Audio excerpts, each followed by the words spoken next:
Hi friends, எல்லோருக்கும் வணக்கம். எல்லோரும் எப்படி இருக்கீங்க? நல்லா இருக்கீங்களா? இது அந்த கதையோட இறுதி பகுதி தான் பார்க்குறோம். அதுக்கப்புறம் என்ன நடந்துச்சு அப்படின்னா, அவங்க என்கிட்ட பேசினப்போ ஒரு விஷயம் நல்லா தெரிஞ்சுச்சு. அவங்க ஹஸ்பண்டை பற்றி ரொம்ப அவங்க இம்பார்ட்டண்ட்டாக பேசாதப்போ ஏதோ உங்களுக்குள்ள பிரச்சனை இருக்குது அப்படிங்கிறது எனக்கு நல்லா கிளியராக புரிஞ்சிச்சு. சரி, என்ன நம்ம டக்குன்னு கேட்கக்கூடாதுல்ல அப்படின்னு சொல்லிட்டு நானும் சரி அப்படின்னு சொல்லிட்டு வந்துட்டேன். அதுக்கப்புறம் ஒரு 1 ஹவர் கழித்து அவங்க அம்மா கதவை தட்டினாங்க. கதவை தட்டி, என்ன நீங்கள் சாப்பாட்டு வரலான்னு தானே சொன்னேன், அது வரைக்கும் இருங்கன்னு சொன்னேன், நீங்கள் ஏன் அவசரப்பட்டு வந்தீங்கன்னு. இல்லை, கொஞ்சம் வேலை இருந்துச்சு, அதனால தான் வந்தேன் அப்படின்னு சொல்லிட்டு அவங்க சாப்பிட்றதுக்கு டிஃபன் இதெல்லாம் கொடுத்துட்டு போனாங்க. அப்போ ஒரு நிமிஷமா அவங்கக்கிட்ட கொஞ்சம் பேசலாமா அப்படின்னு சொல்லி கேட்டேன். அதுக்கு, என்னப்பா ஏதாச்சும் வேணுமா, வேறு ஏதாச்சும் சாப்பிட்றதுக்கு வேணுமா அப்படிங்கிற மாதிரி கேட்டாங்க. அதெல்லாம் ஒன்றும் இல்லை, இது மாதிரி உங்கள் பொண்ணு அவங்க ஹஸ்பண்டோட எந்த ப்ராப்ளமும் கிடையாதுல்ல, நல்லா தானே இருக்காங்க அப்படின்னு சொன்னேன். என் அப்பா அந்த கதையை கேட்குற, அது ஒரு பெரிய ஒரு சோகமான கதைப்பா அப்படின்னாங்க. என்னாச்சுமா, என்ன ஏதாச்சும் அவங்களுக்குள்ள ஏதாச்சும் பிரச்சனையா, இல்லை ஏதாச்சும் வேறு ஏதாச்சும் ப்ராப்ளமா அப்படின்னு கேட்டேன். இல்லைப்பா, அவர் என் பொண்ணு நல்லபடியாக தான் கல்யாணம் பண்ணிக்கிட்டாரு. ஆனால் அதுக்கப்புறம் அவங்களுக்குள்ள என்ன பிரச்சனை என்ன வந்துச்சுன்னே தெரியல.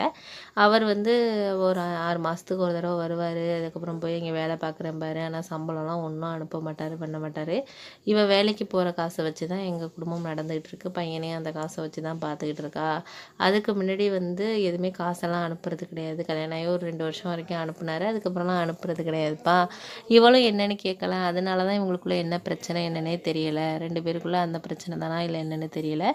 நான் கேட்டாலும் எதுக்கும் ஒரு பதில் சொல்ல மாட்டேங்கிறா. ஏதோ ஏனோதானோங்கிற மாதிரி பதில் சொல்கிறதுலலாம் நானும் கேட்குறது இல்லைப்பா. நான் சிலப்போ கேட்டால் அவள் அழுகவும் செய்கிறா. அதனால் நம்ம மனசு கஷ்டப்படுதுன்ட்டு ஏதோ நான் கேட்குறது இல்லை. இப்படி தான் 2-3 வருஷமாக போயிட்டுருக்குப்பா அப்படின்னு சொன்னாங்க. சரிம்மா அப்படின்னு சொல்லிட்டு நான் வந்தேன். மறுநாள் நான் ஆஃபீஸ் கிளம்பி ஆட்டோவில் எப்போதும் போகிறதுக்கு நின்றுட்டு இருந்தேன். அவங்களும் வந்தாங்க. அப்போ நானும் அவங்களும் மட்டும்தான் ஆட்டோவில் போகிறதுனால நான் அவங்கக்கிட்ட பேசினேன். அவங்கக்கிட்ட கொஞ்சம் தனியாக பேசலாமா அப்படின்னு கேட்டேன். என்ன விஷயம் எதாக இருந்தாலும் சொல்லுங்கள் அப்படின்னு சொன்னாங்க. இல்லை, நான் உங்ககிட்ட கொஞ்சம் தனியாக பேசணும், நம்ம இடையில எங்கேயாச்சும் இறங்கலாமா அப்படின்னு சொன்னேன். அதுக்கு சரி அப்படின்னு சொல்லிட்டு என் ஆஃபீஸ்க்கு முன்னாடியே ஒரு பார்க் இருந்துச்சு, அந்த இடத்துல இறங்கணும். இறங்கினதுக்கு அப்புறம் உங்ககிட்ட இதை நான் பேசணும்னு நினச்சேன். ஆனால் எனக்கு இது பேசுகிறதுக்கு எப்படி இருக்குன்னு தெரியல. என்ன உங்கள் ஹஸ்பண்டுக்கும் உங்களுக்கும் ப்ராப்ளம், எதனால் நீங்கள் பிரிஞ்சிருக்கிற மாதிரி இருக்கீங்க அப்படின்னு இதெல்லாம் யார் உங்ககிட்ட சொன்னது, எங்கள் அம்மா சொன்னாங்களா அப்படின்னு சொல்லிட்டு கோவப்பட்டாங்க.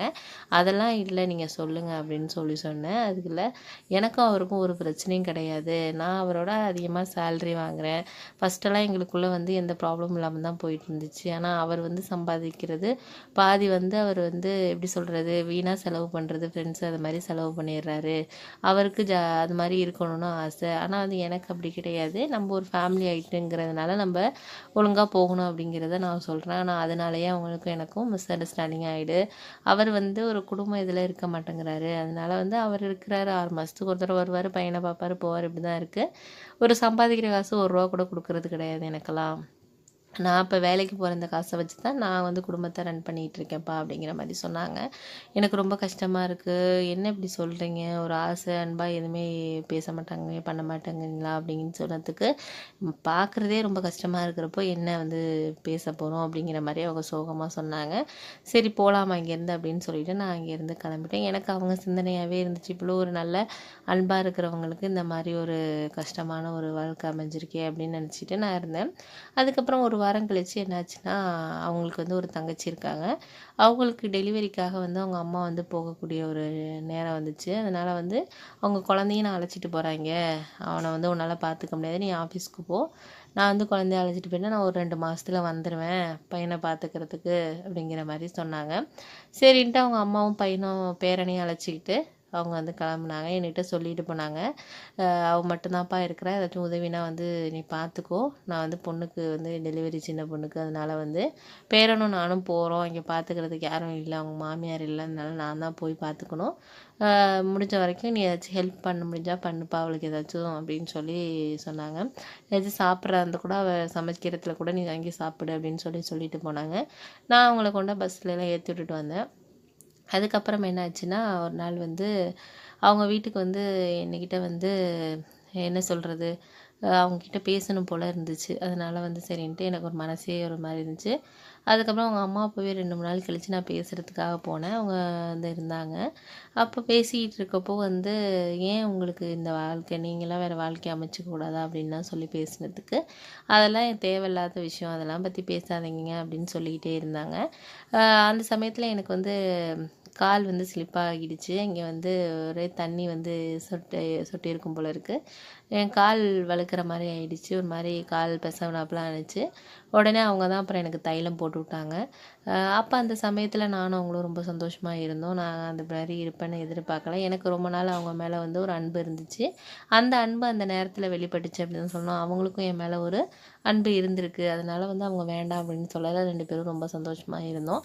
அதுலேருந்து எங்களோட உறவு வந்து ஒரு 2 மாதத்துக்கு வந்து நாங்கள் வந்து அந்த உறவு வந்து அடிக்கடி எங்களோட ஒரு சந்தோஷமான உறவு வந்து இருந்துச்சு அப்படின்னு தான் சொல்லணும். ரொம்ப சந்தோஷமா போயிட்டுருந்த எங்கள் லைஃப்பில் திடீர்னு ஒரு விஷயம் நடந்துச்சு. என்ன அப்படின்னா, அவர் ஹஸ்பண்ட் வந்து என்னை மன்னிச்சிரு, நம்ம சேர்ந்து வாழலாம் இருமா அப்படின்னு சொல்லிட்டு ஒரு நாள் திடீர்னு வந்து அந்த மாதிரி சொன்னதுக்கப்புறம் அவங்களால எதுவும் சொல்ல முடியல. என்னோட உறவு வந்து தொடரணும்னு ஆசை இருந்தாலும், அவங்க கணவர் வந்ததுனால வேறு வழி இல்லாமல் வந்து அவர் ஊருக்கு வந்து நான் வேலை பார்க்குற இடத்துக்கே நம்ம போயிடலாம் அப்படின்னு சொல்லி சொன்னதுனாலையும், அவங்க அம்மா கிட்ட போய் இவர் பேசியிருக்காரு. முதல்லே போய் பேசிட்டு வந்திருக்காரு. நான் இது மாதிரி வந்து பொண்ணு அழைச்சிட்டு போயிடுறேன். நீங்கள் அதுக்கப்புறம் இங்கே வந்துடுங்க அப்படின்னு சொல்லி என்னை மன்னிச்சிடுங்க அப்படின்னு சொல்லி மன்னிப்பு கேட்டதால், அவங்க அம்மா வந்து நீ அங்கேயே போயிடு, இங்கே இருக்க வேணாம் அப்படின்னு சொல்லி சொன்னதுனால, அவங்களுக்கு ஒரு வழி இல்லாமல் அவங்க ஹஸ்பண்ட் வந்து அழைச்சிட்டு போயிட்டாங்க. அதுக்கப்புறம் வந்து எனக்கு ரொம்ப கஷ்டமாக இருந்துச்சு. அவங்களோட இப்போ ஒரு 3 4 மாதம் வந்து ரொம்ப சந்தோஷமாக அந்த உறவில் இருந்ததுக்கப்புறம் என்னால் வந்து அந்த இடத்துல இருக்கிறதுக்கு ரொம்ப கஷ்டமாக இருந்துச்சு. அதனால நான் வேறு இடத்துக்கு வீடு பார்த்துட்டு போயிட்டேன். இப்போ வந்து அந்த கம்பெனியில் தான் வேலை பார்த்துட்டு இருக்கேன். அந்த கம்பெனியில் எனக்கு வீடு கொடுத்துருக்காங்க. அந்த வீட்டில் வந்து அம்மா, அப்பா எல்லாரையும் வந்து தங்கச்சி எல்லாரையும் அழைச்சிட்டு வந்து வச்சு இப்போ நான் ஃபேமிலியாக இருக்கிறேன். தங்கச்சிக்கு மாப்பிள்ளை பார்த்துக்கிட்டு இருக்கோம். சூப்பராக போயிட்டுருக்கு லைஃப். இருந்தாலும் அந்த நேரத்தில் அந்த நாட்களை என்னால் மறக்க முடியாது, அவங்களோட இருந்த அந்த நாட்களை. இந்த கதை உங்களுக்கு பிடிச்சிருந்தா கதையை லைக் பண்ணுங்கள், வீடியோவை ஷேர் பண்ணுங்கள். முக்கியமாக சேனலை சப்ஸ்கிரைப் பண்ணிடுங்க ஃப்ரெண்ட்ஸ். உங்கள் ஆதரவு எனக்கு எப்போதுமே தேவை ஃப்ரெண்ட்ஸ்.